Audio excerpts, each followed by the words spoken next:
يا هون قصة إيه ما تنسيها بعمرك كلها. شايفة الشعلان لخليها تمشي كلها وراكي، شايفة الحمراء لخليها تمشي كلها وراكي، لك شايفة ابو رماني لخليها تنطبل طبل بالمشفر اللي رح اعمل لك اياه. انت بس قولي يا رب. ها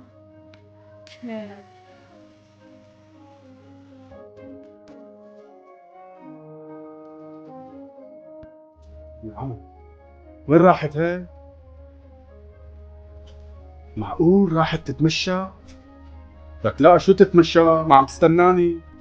ايه محلولة ها؟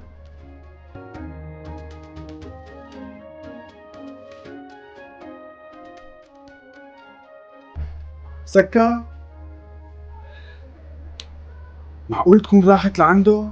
إيه ما بتعرف تروح لعنده؟ ما انا رحت احجز لها. العمى، إيه وين راحت هي؟ يا عيني يا عيني يا عيني. ها هلا صار فيك تفتحي. لا تقولي لي شي بيفلش، موديل بيفلش. الله لا يوفقك، ولك ان شاء الله بتنفلش. ولك شو عم تعمل بنت خالتي نحن هون عندك على الكرسي؟